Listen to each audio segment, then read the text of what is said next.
So hello and welcome to today's video. So for today's video I'm going to be going over a few questions I often get, and that is 1. Why am I seemingly so obsessed with Bully? 2. How have I been making content on it for so long? And 3. How have I not gotten fed up of it? So first of all, I just want to say before the video starts that this is going to be a long video, and 2. It's also going to be primarily about the channel more so than like how I discovered Bully. So to answer the first one about why I dedicate my channel to Bully, we're going to go all the way back to my college years. Yes, I know my oldest videos on the channel from like 2010 are still all Bully based, I'll answer those later on, but let's go back to my college years anyway. So when I was at college, I studied in 3 different fields. I studied IT system support, photography and media. And one of the things that we covered during my time studying media was all about, demographics, target audiences and such.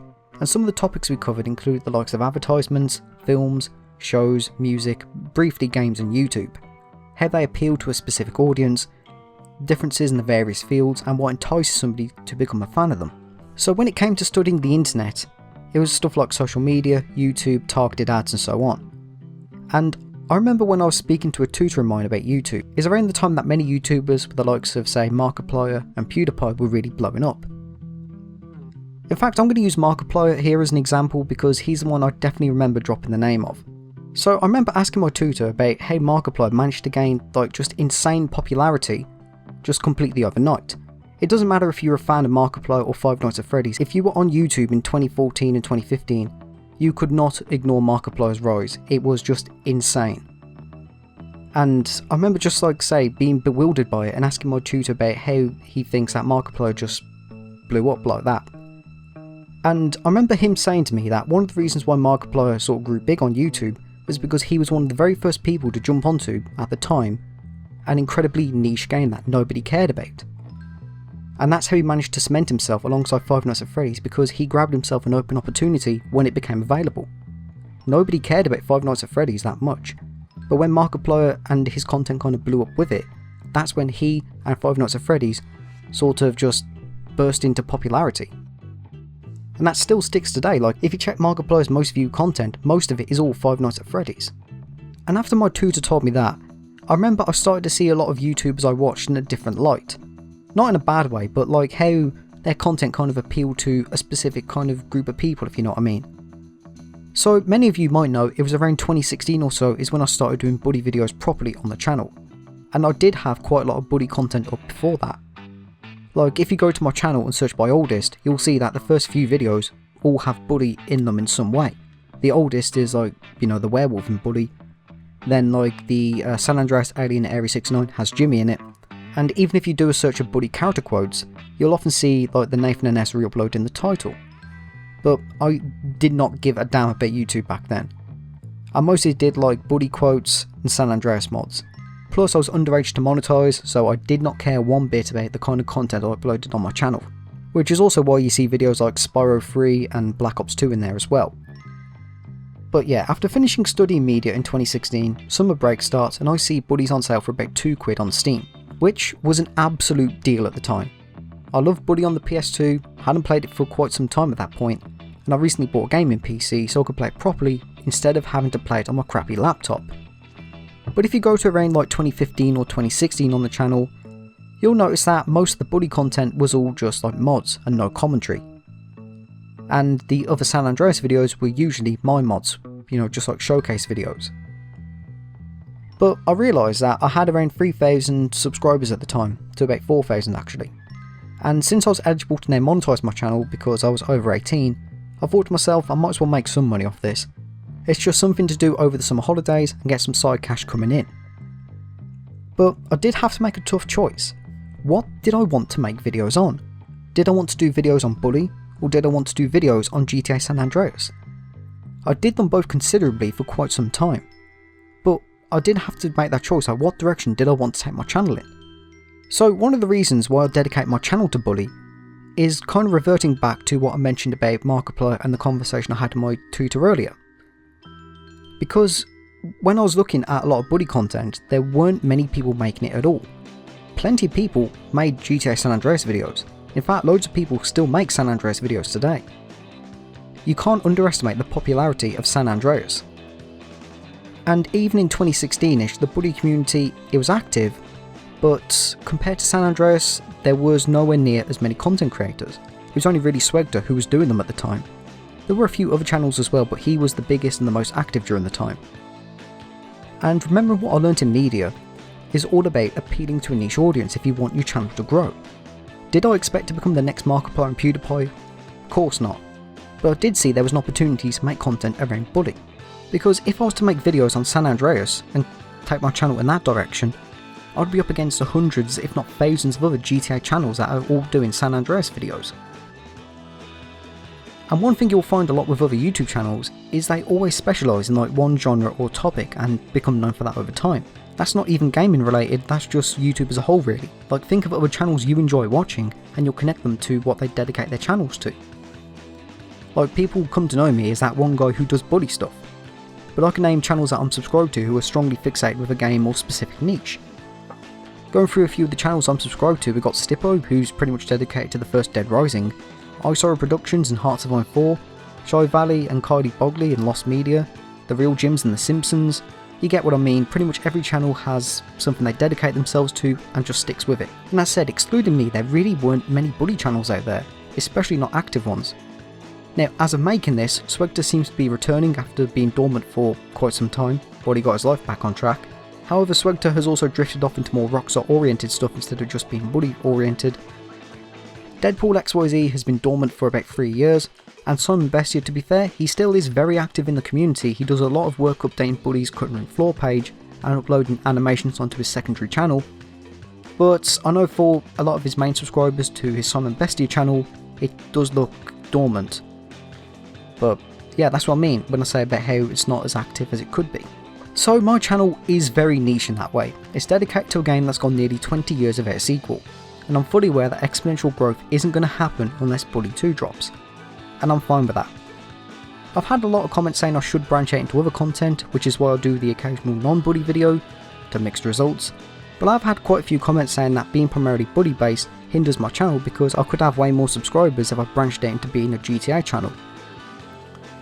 But to be honest, I prefer my channel this way. For me, knowing my target audience is the best way forward. I feel like the community is more laid back and more easily approachable than other more active communities. Like being honest, a lot of modern game communities are also insanely toxic. And outside the Bully community, I don't really interact in many other communities either. I prefer to keep myself to myself and just like what I like, dislike what I dislike, and yeah. So hopefully that explains why I chose to make Bully content. But the secondary thing is about making content itself, because when you're making content you have to think about what you're going to make and how you intend on expanding upon that for years to come and keep people engaged and returning to your channel. This can be done through like varied topics, experiments and so much more. Like speaking about myself, we have like the beta series, character critiques, glitches, mysteries, mobile rip-offs, Rockstar retrospectives, etc. And they're all different from one another. Like mobile rip-offs is more light-hearted and all about making fun of crap rip-offs, and say Bully Mysteries where we go over the mystery of a sawmill. It's still light-hearted but a bit more slightly serious in tone than, you know, mobile rip-offs. But when you're making content you really do have to think outside the box, like what makes you stand out. So I might sound a bit harsh when I say this, but I think one of the most beaten down forms of content on this site is, well, mission guides. The reason I say that is because there's thousands of Bully mission guides out there. Why would somebody want to watch another mission guide on Welcome to Bullworth when it's been done thousands of times by other channels already? Which is why I say doing a video about the beta of a mission might fare a bit better, because you're offering your viewers an insight into an alternative version of it, with more objectives, trivia and cut quotes that offer some fresh content fans might not know about. Or you know, like doing a guide on how to get items early, like when I did the guide on how to get the go-kart as early as chapter 2. So I'll admit, with Bully being a one game only release, it is difficult. GTA channels have it so much easier in this way because there's so many games in that franchise. I would not be surprised if people are already chalking up GTA 6 video ideas ready to go for when it drops. I already know for a fact that someone's working on a GTA 4 versus GTA 5 versus GTA 6 comparison video. But even excluding GTA 6, to a creative mind you have decades of content to work with. You can do, say, a GTA 1 retrospective, you can do a video going over the controversy about Haitians in GTA Vice City, you can do a video on why, say, Massimino Torrini, I can't even remember his name, but the antagonist from Liberty City Stories and why he's so terrible, You can do stuff on, say, Huang Li from Chinatown Wars. You can do, say, a PSP versus Android versus Nintendo DS comparison of Chinatown Wars. You can do Mount Chiliad Forts and Mysteries. You see what I mean? Those are just some ideas that I've just made right off the top of my head about GTA. And like I said, with Buddy, you got one to work with. But one thing people may or may not know about me is I'm a massive nerd for learning about the behind the scenes stuff of my favourite games, shows and films. I don't care what it is, give me interviews with the creators and actors, give me concept arts, deleted scenes, cut content, and I'll eat it up like no tomorrow. I just really love knowing about the creative process that goes into my favourite things. Because it's like fun to visualise what could have been, like how my favourite stuff could have been just entirely different based off one or two design choices. And I know I'm not alone in that. There seems to be similar communities for every single game. Like some that come to mind are Super Mario 64 and Crash Twinsanity. Those two games alone have a massive fan base for the cut content alone. And with Buddy's cut content, it is just insanely massive and there's no denying it. Like most games have cut content, but it's usually very small. You know, you might have some leftover files, some weapons, maybe a deleted level or a mission, and not much else. But because Buddy's Scholarship Edition was rushed beyond belief, they left behind so many in development files, and you can comb through it, and when you sort of organise it properly, it paints a picture of what Buddy was going to be like, how much different the story was going to be, all these deleted missions, all these deleted minigames, and finding files that can be loaded and you can get a taste of them for yourself. Another thing with Buddy is just how much there is to the brand itself, and Buddy is a very rare game I find in this way. It has such a rich history surrounding it that spans nearly 20 years. Most games from the PS2 era, while iconic, they don't kind of have the same level of, how do I say this without sounding offensive, interesting history, I guess you can say. I feel like I've rattled some people by saying that, but allow me to explain what I mean. But yeah, Buddy started development in like 2002, and we didn't really know that until about 2019 when concept arts from 2002 surfaced. That's 17 years later. And even in 2023 is only when we really started learning that Rockstar had these unreleased demos of Buddy shown off at E3, when we thought they never made any, and going off all these reports had so much different content in it. Like the different version of Russell in the Hole, and the much more linear demo from E3 itself. And that's not even talking about Buddy 2, which to this day, despite the fact it's never been released, it's had so much known about it. Like Sean Lee himself confirmed it in 2009, and then in 2017 we had the artwork leaks from 2008. And then we had developers speaking out about it in 2022, and even then when GTA 5 had its massive source code leak, and even then we've actually had a Buddy 2 file leak because a Buddy2.key file was found inside the 2023 GTA source code leak. It paints a massive picture of Buddy as a series having such a turbulent existence that precedes and succeeds the game itself. And that's one of the reasons why it just never gets tiring to make content about it. Because there really is so much interesting topics that I think can be made about it that nobody else is going to really cover. But that's it for today's video. I hope that kind of explains why I do Buddy content. And to be honest, I don't really intend on ending that anytime soon. I want to try keep going as long as I possibly can. Although, I still love making videos, so even if I do start to get bored of Buddy, or whatever, I'll probably start to slowly drift more GTA, but that isn't probably going to happen anytime soon. But thank you for watching this video, and have a great day. I'm sorry that you just had to listen to me ramble for God knows how long. So yeah, thanks for watching, have a great day.